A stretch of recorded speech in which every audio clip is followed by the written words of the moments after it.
The financial views and opinions expressed by the host and guests on this program do not necessarily reflect the viewpoints of 1077 The Bronx, Rider University, or Certified Wealth Management and Investment. The material discussed is not designed to provide the listeners with individual financial, legal, or tax advice. Show me the money! Where's my money, man? Here comes the money! Here we go. It's time to grow your bank as 1077 The Bronx presents Master Your Finances with Kurt Baker, a certified financial planner professional with certified wealth management and investment. Kurt and his team of financial guests will help you turn those singles into seas of green and plan your financial future accordingly. Now here's your money managing host for the hour, Kurt Baker. Are you aware of the importance of a great headshot in your business and corporate life?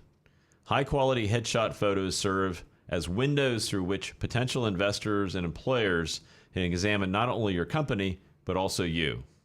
These are the first places where your brand can make an impression. Did you know that corporate headshots are critical for presenting the best possible image for you and your company on various social media platforms like LinkedIn? Jack Turkel, an award-winning expert in photography and one of the most in-demand photographers, is here to talk about how important it is to put your best face forward. Get rid of those old photos and send the right energy out with images you'll be excited to share. All right, Jack Turkel, right? Yep, that's it. Got it right. All right, good. Well, man, this is awesome. I know we met at an event. I know you've got a little bit of a history behind how you got into this. If you don't mind giving us, because you've got quite an experience level here. So before you kind of went on your own and doing it direct for us. It all started back in the 40s. No. Back in the 40s? And they had the, No. You had the little hood over, you threw the thing over your head. And Yeah, actually, I did start with the old view cameras with the cloth over my head, definitely. Okay. I mean, it literally started when I found an old 35mm camera in my high school guidance counselor's office. And I just took to it immediately. And Wow. She let me borrow it, and I found this initial attraction to finding things that are just not normally seen by, just walking around, just taking those moments to see things in a different way. And I started taking pictures and ended up becoming the photographer for the yearbook. Oh, there you go. That's a good start, right? Took telecommunications and video and photography in college, and then ended up getting a job at a studio in Princeton. And was there for many, many, many years. Worked in the lab and worked up into the photography studio and ended up managing the studio. And it was in Princeton, so I did a lot of work for Princeton University and a lot of corporations around the Princeton area. So that was the basic start. Right. And ended up going into different other audiovisual companies for a couple of years here or there, and then landed my biggest job as the manager of the photography studio at Bristol Myers Squibb. There you go. And that was for a while too, and that's where I made a lot of connections, and I've really fine-tuned everything that I've taught myself and learned along the way. Traveled the country, photographing people and CEOs and drug launches and everything else that goes along with it. So that was my main thing into it. And then this was up into the mid 2000s, 2007, I think, and it was one of those times where major companies were just kind of literally getting rid of old departments. Yeah. So I found myself on the chopping block along with 80% of the staff of the creative department. And Okay. It ended up leading me into deciding, you know what, I'm doing my own thing. No, that's good. Yeah, no, I'm familiar with that. My wife used to work at Merrill Lynch, and it was like, they insource, they outsource, they insource, they outsource. So you were in one of those, like, time to try to outsource all of this good stuff. Oh. Now, I remember, I've seen one photo you have at your home, which was really cool, because I grew up in the space program. Yes, we talked about that, yes. Yeah, can you tell us a little bit about that photo? Because that's a well-known photo of you standing there on the, where the crawler is for the...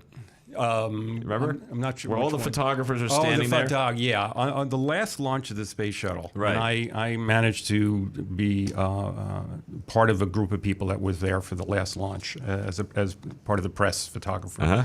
And we were at the perimeter of the launch pad. There's a specific area around the launch pad. And I ended up being there with about a dozen other photographers. I'm talking National Geographic, New York Times, everything. And here I am in the middle of this, like, pinching myself, taking my pictures. And I noticed another photographer that went down the hill and took a picture of this line of photographers taking a picture of the shuttle.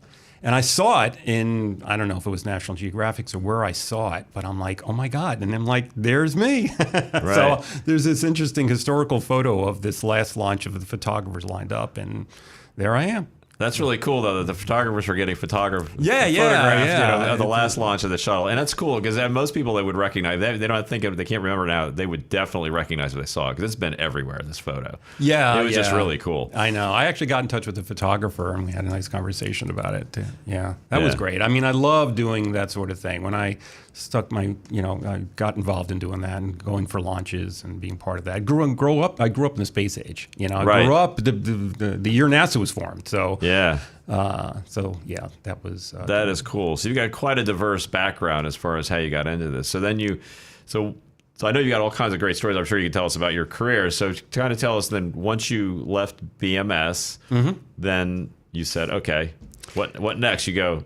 A lot of times people are like, okay, well, I know I have this talent. Now what? Well, I mean, I had a large family room that I was going to be reclaiming because my son was moving out, and I'm like, I don't need this family room anymore. So it was a whole addition, and I ended up converting it into a full-fledged studio. Okay. With what would have been a dark room, but didn't need one because we were all going digital. Right. And it became what is now Jack J Digital, which is the name of my studio company. Right. And it's filled with equipment, and I do pretty much everything I do there, except for when I go on location. So, and it's suiting me perfectly for what I need to do. I mean, I don't do gigantic shoots. I do kind of commercial stuff, which can fit, in the studio. Okay. So now that you got your studio set up, what happened next? So no dark room, but you have a studio. I have a studio, and now it's just a matter of, like any small business, is financially getting the equipment that I need, financially backing up what I needed to get it started, finding clients, using the names that I knew from the people that I've worked with in the past. And I got a decent handful of large clients, because not only did I do photography back then when I first started, I was doing a lot of graphic design and a lot of PowerPoint presentation, because I used to do, and I still do to this point, very high-end PowerPoint presentations for corporate use that uses animations and sound effects and everything that can go into it. And so there's always a clientele that I was able to do that for either other pharmaceutical companies or local companies. It just opened the door to keep the money coming in. Right. And then so revenue first, obviously. So you got to buy some equipment. You get the revenue coming in, so that's good. So you ended up deciding to really kind of narrow and focus in as a specialty, the headshot. So most of us are like, I need a headshot. They begrudgingly go get one somewhere, have somebody take literally a passport photo kind of thing. Let's just put it up there. Or they have one like, down at the beach having a good time with the family, and they put that on their LinkedIn page. So you want to tell us a little bit about why it's important, and then why some of the things that are out there aren't necessarily going to work into their best interests. Well, I mean, I had done literally hundreds and hundreds of portraits when I was working in corporate. And portrait, they can be well lit and nice, but there's something missing. It's just it can be very generic. It can be technically good, but there's always something missing, because there's not a lot of other things that go into making it you. It's just a very generic, clean portrait. And for most people, that can be fine. The headshot is more of a personal connection to not what you look like, but who you are, and your persona, and working at the shot to allow you to come across in the way you want to come across, and do you want to show you want to be authentic, and you want to show this sense of approachability. And a strong feeling as well. And it depends on what you're trying to show to your clients. So there's a very particular style that I've learned through the crew that I work with, and a very specific type of lighting, and a process from start to finish that gets you shots that, as one of my taglines says, will allow you to see yourself for the first time. Right. Because it does. I work at it to the point where when we're done with the shoot, there's a review process, and we narrow it down to the specific things that I help fine tune through what I call, expression coaching. Expression coaching. Okay. There's a very specific type of coaching that allows for a different type of attitude to emanate in the picture, and a posture and a smile. There's no more say cheese, click 10 times, and see you later. This is okay. I want to get to know the person. I want to get to understand what is it that they want to show in this image, and it's so far so good. Right. I haven't had one complaint yet about That's any good. photograph. So No, you do a great job. I know we had coffee one morning, and I come back, I look at your studio, and next thing I know, you're taking my photo. of course, It's like, wait a minute, how did this happen? I know. I take my opportunities when I can. Sure. No, you did a great job, because I know you spent some time on that, really kind of trying to set some up, and I know it's really important. So maybe you could take us through some of those steps. We're about to take a quick break, but some of the steps, like how to really kind of narrow it down to like what kind of a photo you might want in the different types of professions, different types of people, and what kind of image they may want to portray. You're listening to Master Your Finances. We will be right back. Yeah, you've got loads of money, but it's all about how you manage it. Let's get back to learning how to grow your green with Kurt Baker of Certified Wealth Management and Investment, only on Master Your Finances. Welcome back. You're listening to Master Your Finances. I am here with Jack Turkel, and we're talking photography, and you have a very particular style. I guess, first of all, most people don't realize the importance of having a proper headshot done, especially when you're trying to promote yourself. And all of us are a little bit different, right? So I'm a private wealth manager. That's one person, right? But if I own, I don't know, if I'm a hockey coach or something, I mean, that's a whole totally different like persona necessarily. I mean, I don't know, but there's going to be a different image, right? Based on what you do and what you're personally trying to do. So I guess you have the profession, right? And then I guess you have the individual, because we're all different, right? In my profession, we're all a little bit different. We all have different personalities, right? And so, so how do you kind of walk through that? Because you mentioned things like the review process and then expression coaching and things like that. So what actually is that, and how do you do it? Well, I mean, the process starts as soon as they come into my studio. I have a gallery next to the studio, so they can see my fine art stuff. We start a conversation. I want to talk. I want to talk about what they do, what they're trying to accomplish. My goal initially is just to sit down and have a friendly conversation and understand what is exactly that you need this photograph for, and what is it that you're going to need to do with it.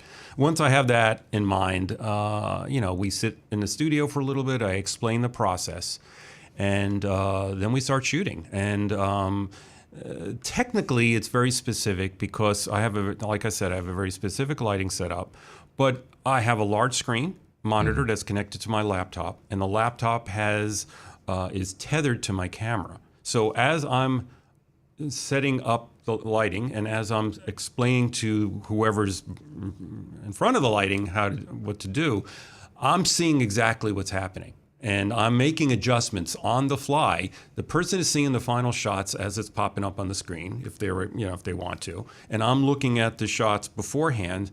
And I'm able to zoom in and see, is there enough light in the eyes? Is the shadows falling in the right place? Are the collars on both sides even? Is the collar gap right? Is the chin properly positioned? I have a list of things that I have to go through to keep this consistent, quality going. So I'll do that list, and I'm watching it on the screen as I'm doing it, and I'm making my minor adjustments. And then when I'm ready to go, I will say, "Hey, we're ready. I'm happy with where we are." And then the shooting starts. Yeah, you bring up an interesting point, because I know when I take photographs, somebody taught me this a long time ago, and I think you actually pointed out to me when we did this. Is like when you're looking forward, it's like you bring your head like straight forward, and it feels really weird. But it fixes like your chin. Yeah, right? It cleans up your chin line. I'm a little older, so I got all this extra stuff going on here. Yeah, I do too. I know. Producer's laughing. She's much less younger than us. Right, Danielle. Well, that's part of my. I don't know what you're talking about. That's part of my posture. My posture coaching, if you will, is making sure. There's another thing that I do. It's called the holding the hoagie, or another holding word. The hoagie? Holding the sub sandwich. It's basically you're standing in front of the camera, and you're holding your hands out to the side like this, as if you're holding a bit long sandwich. And what does that do? What it does is it separates your shoulders more. and it gives your posture Oh, more of an that's what they say. Like, it's more of a hold posture $100 bill thing. between your shoulder blades, kind of thing. Well, not That's you what they don't tell want us that. in the gym. Yeah, the same concept. You Yeah. want to just hold yourself straight, Right. And Because most of us slouch. most of us unfortunately. slouch. Yeah.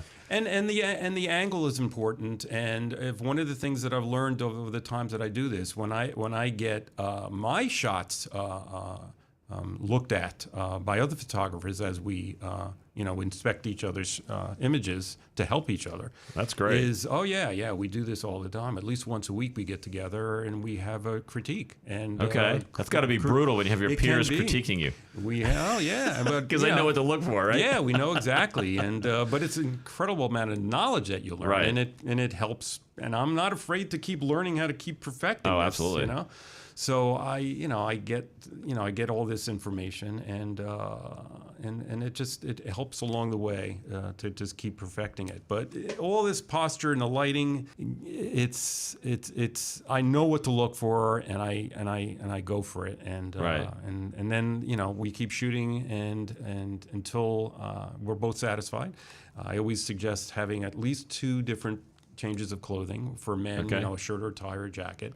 So we could try different things. I usually do a white or a gray background. Keep it clean for most corporate portfolios, profiles rather. Right, you want it, right. you want it clean. And then we're seeing everything as it's shot, and I'll work and keep shooting until I get. And I can shoot 100 shots, Wow. and there could be 20 that are worth holding on to. And then the person decides, well, how many of these do I need as a final, in the final purchase? And they can buy 1, they can buy 20. It depends on how many different uses they need Okay. it for. I always suggest more than 1 because there's going to be different expressions. Some of them are going to have more of a approachable feeling. Some of them are going to have more of a corporate kind of feel to it. Right. You want to have a couple that trade off, And then after everything is said and done, we go to another monitor. I take the same laptop, I connect it to another monitor, and through a specific program that I use, we look through every single shot. And it's easy to just cancel out the ones that are obviously no good. Right. Not every shot's going to be obviously perfect. So, Right.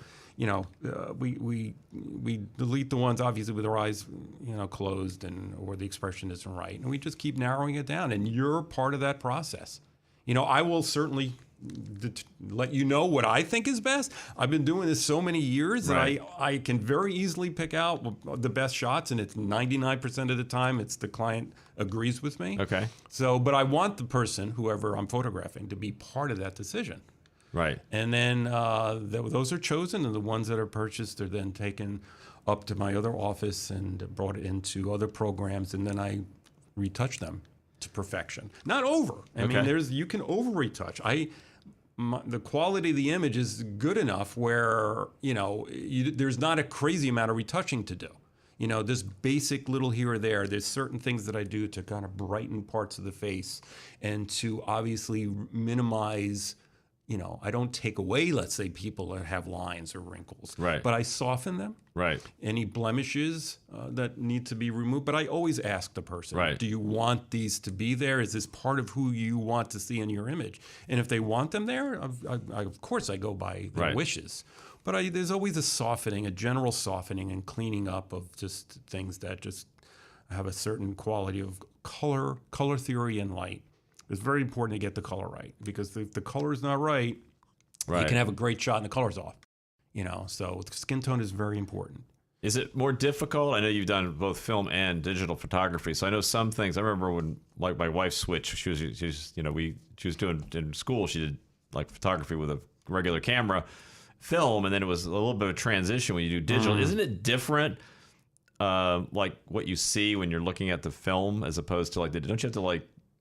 I don't know. It just seemed like it was. It would look differently to me, at least. I mean, film has a certain quality to Yeah. it. Okay, digital is better in certain ways, Right. and So what are some of the pros and cons, I guess? Well, But- digital, obviously, the biggest pro is you're bringing it into a program that allows you to change it in any way you want.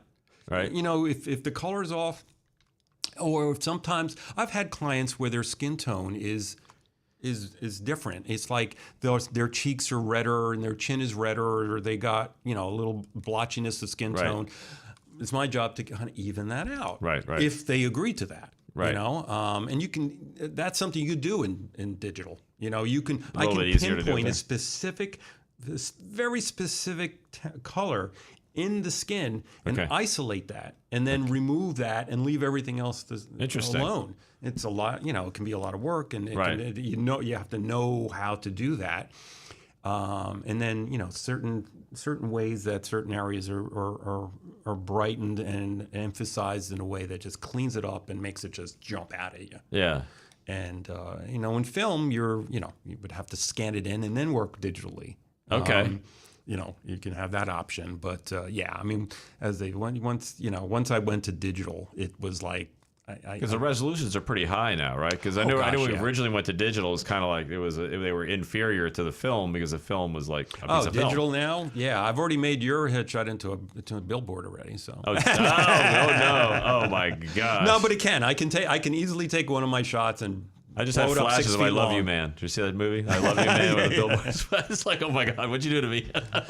No, and the thing is, you don't need the resolution. I mean, yes, the resolution is Right. important, but 90% of the time, these headshots are going to be fairly small. In a, I like know a I'm LinkedIn constantly have to profile. downsize the pixel Yeah, size you because gotta it won't yeah. fit. It's like I mean, the stuff that 100 I by 100 shoot- pixels. I'm like, well, this thing's like a Yeah, 73 meg file. It's not going to work.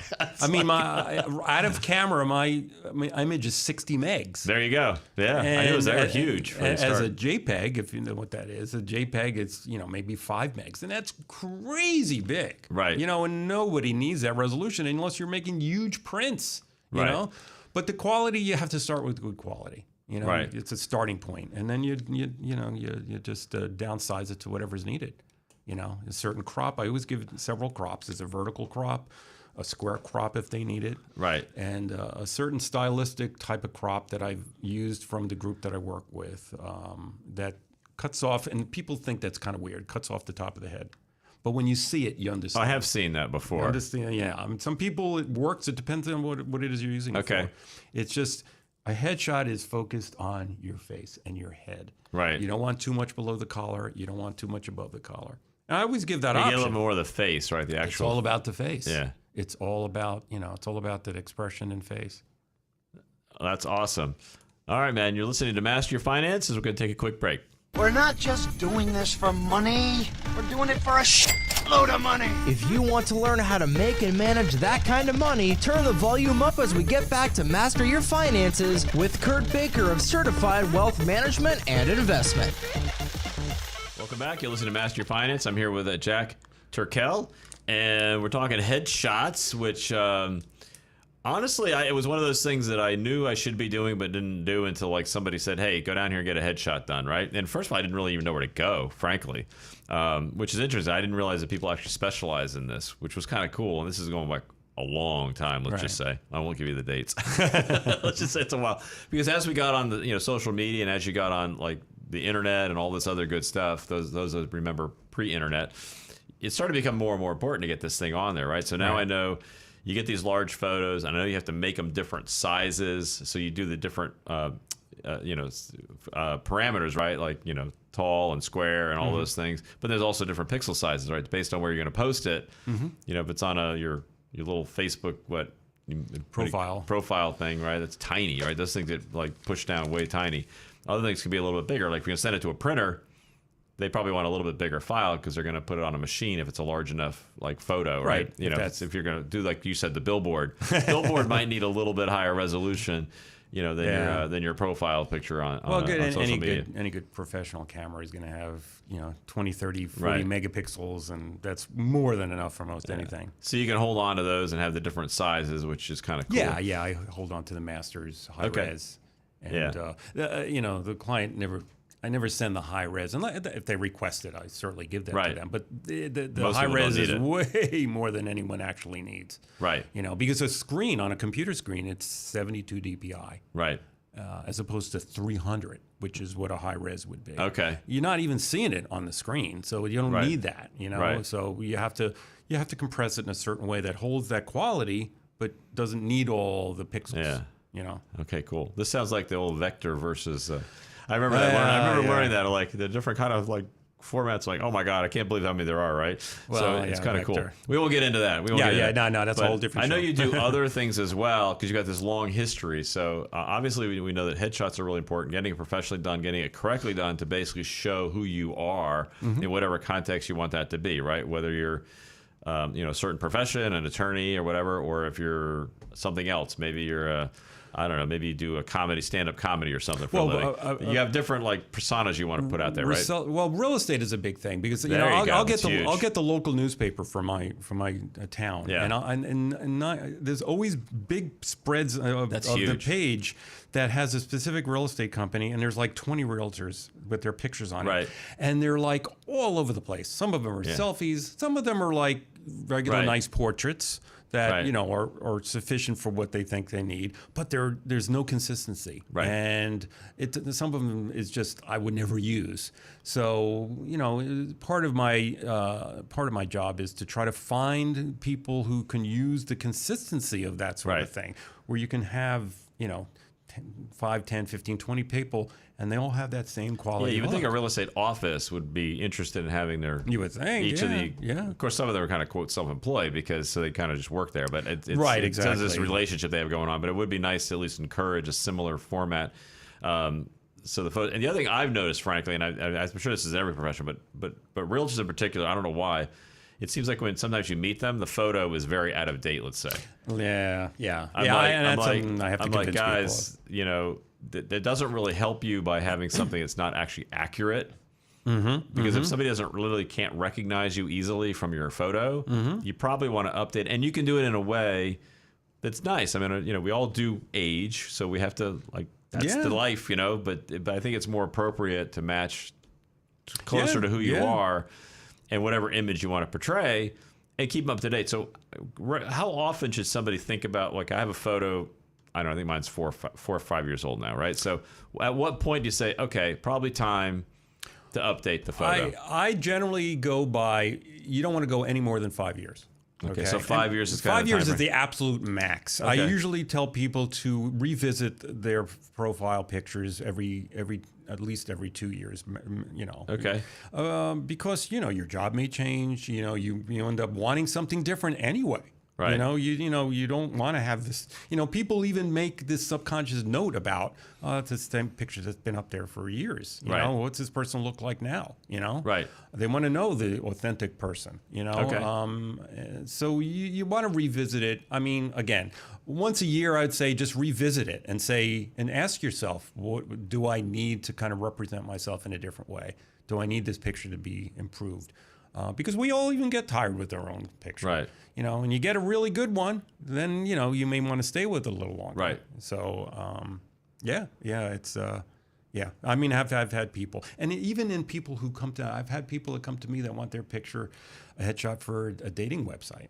And that Okay. becomes an important thing too. You want to show your best self, Right. It's like the peacock. You want to show the best feathers, Exactly. It's like, yeah. So, right? You want to look good. Like I have this one client that's going to be coming in next week.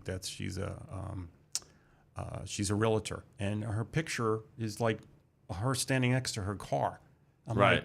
Like, It really? sounds like a late night commercial, Yeah, a what get is- rich quick scheme is and what it- that sounds like to me. And it's some far away, You it's can't see like, it's from like maybe the I can't even knees up. see her. Yeah. Yeah, I mean, you can kind of see what's going on, but Right. it's like, no, I don't know who this person is. This is Right. just like somebody that took this with their phone, Right. Right. So, and I'm gonna, when I get these pictures done, I'm gonna use them as a before and after. I'm like, this is what you were using, and this is what you have, and that's part. I think that might be part of the problem, right? Is that we have these phones that have a pretty high resolution, so that's kind of a plus and a minus. I mean, when you want to take photos, it's great. You get pretty good quality out of them. Mm-hmm. But we want to do something. So why don't you talk a little bit about just taking your own photo with a phone, which is, I guess, fine if you need to. But then the difference between that and an actual professional photograph where you've actually kind of drilled into it and perfected it a little bit.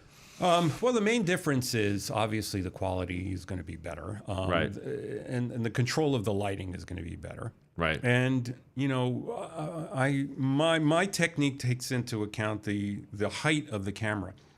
You never want to look down on a person. You always Right. want to look slightly slightly below and Right. look slightly Right. up, and gives a more authoritative Okay. feel, and a combination with a friendly feel. It makes it for a perfect combination. And then the background. I mean, you're taking with your phone. The angles are going to be off. The color may not be exactly right. And you're not. You just don't have the control. Right. I mean, it may be good for the fly if you just want more of a whimsical kind of shot for Right. different things. Right. Oh, yeah.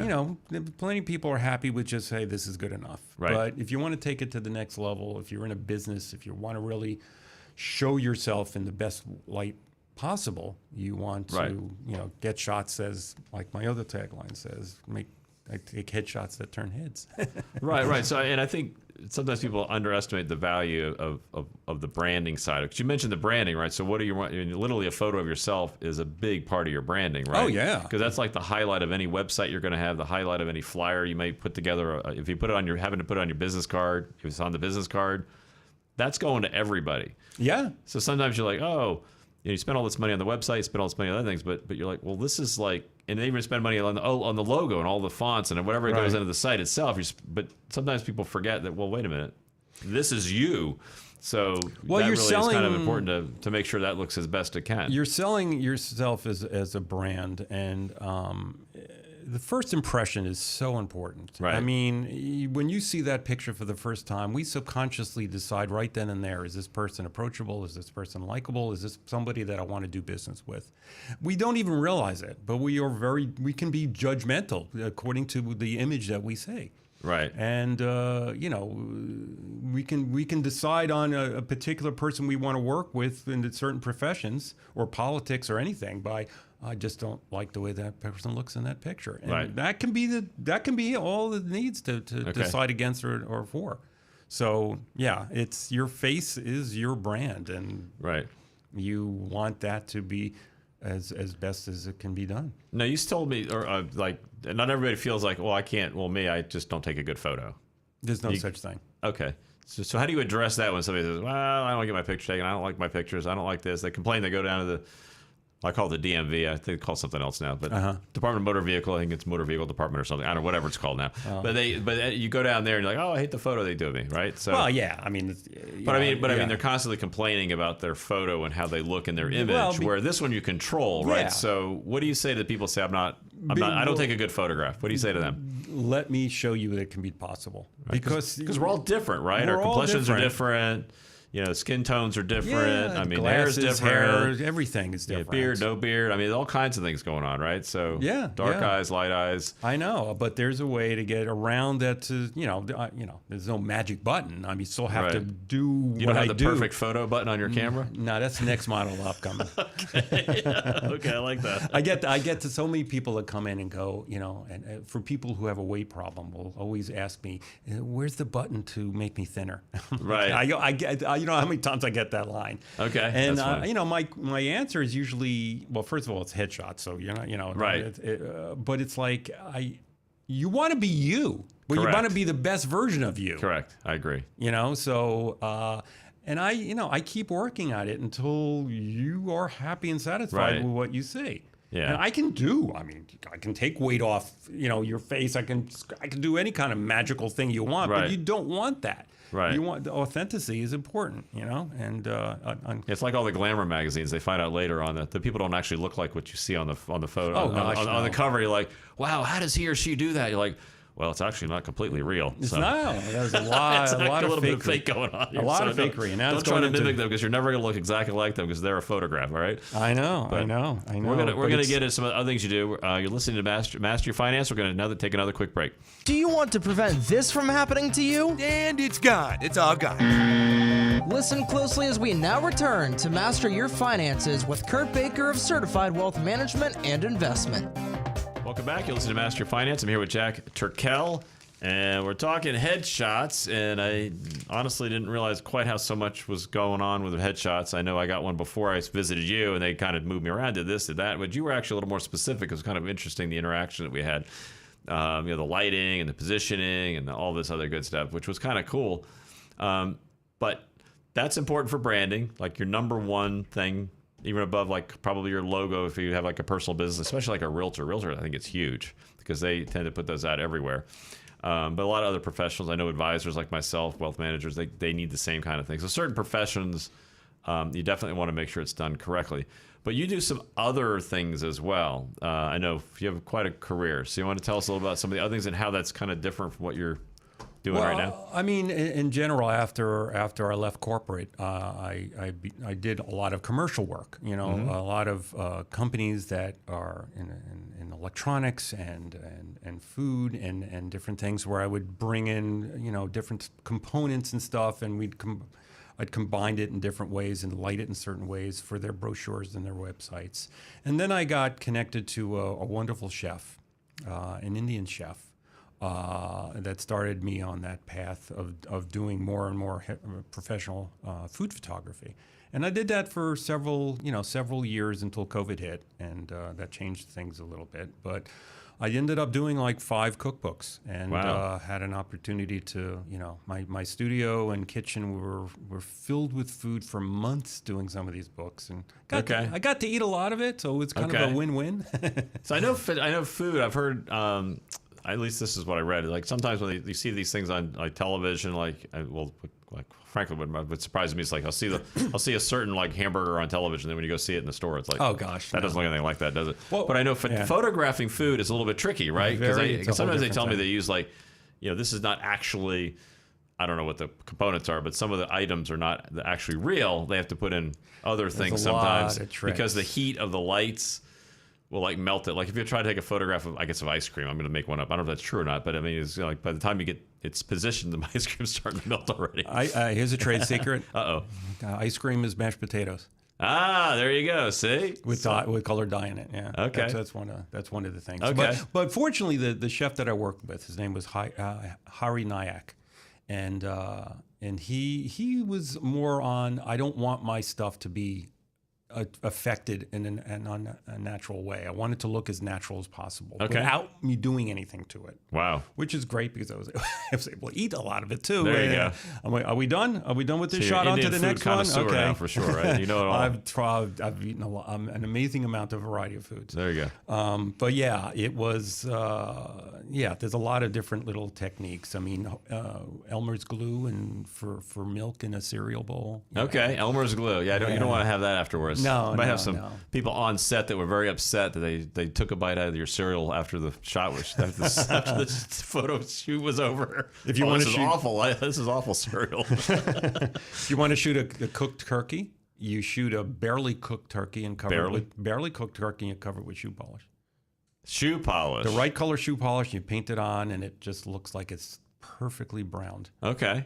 And Now, can we do that during Thanksgiving, or are they going to get upset? No, you don't want to do that during Thanksgiving. So that's some of the main things. And when I would shoot, like there was a couple times I had to shoot like burgers.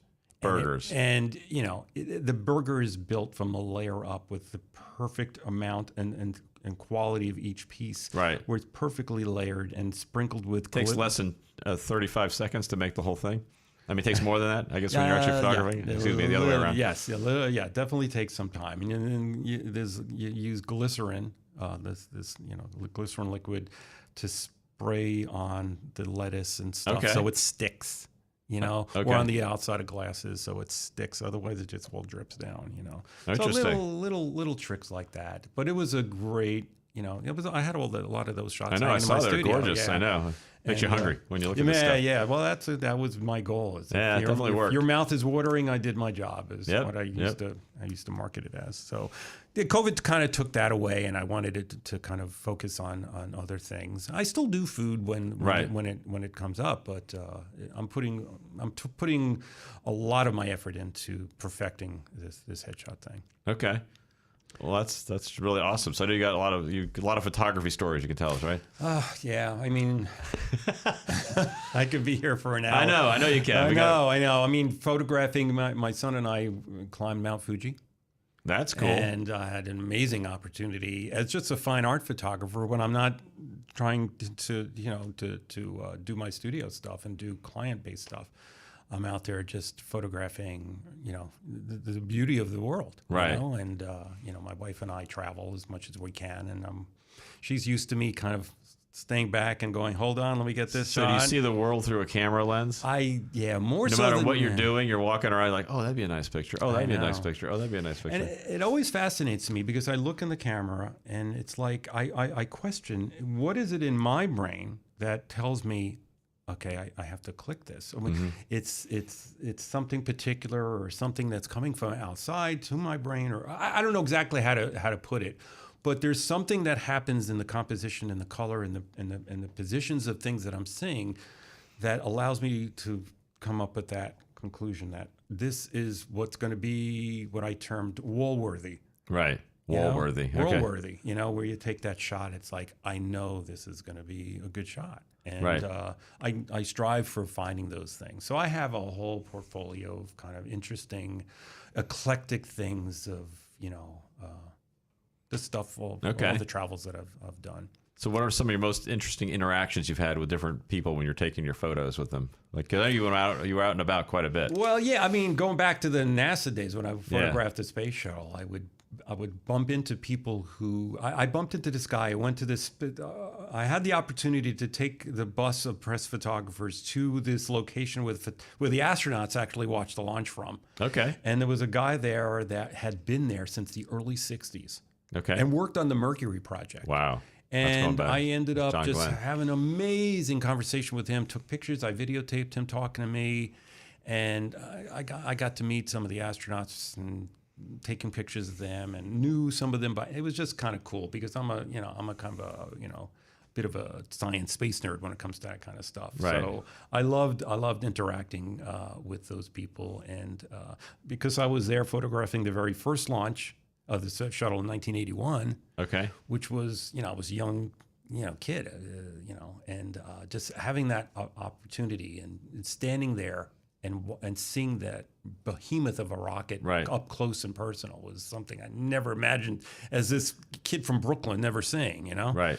And then I was there at the very last launch. Right. And So- can you tell me the story about your? Yeah. Tell a story. So I decided because I was able to get to the last launch, I was going to wear my press credential badge from the first launch. Uh-huh. So I had that next to my pass from the last launch, and the director of the astronaut group, or whatever the heck her name was, I can't remember her position.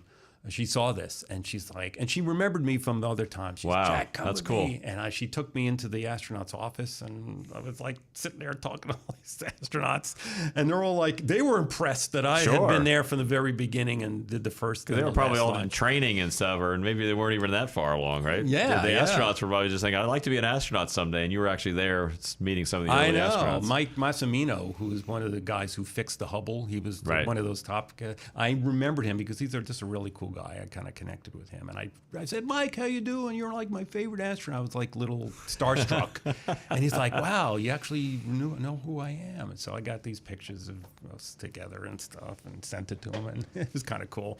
But yeah, I did that, and just travels to different areas of the world. I've been to Morocco and Right.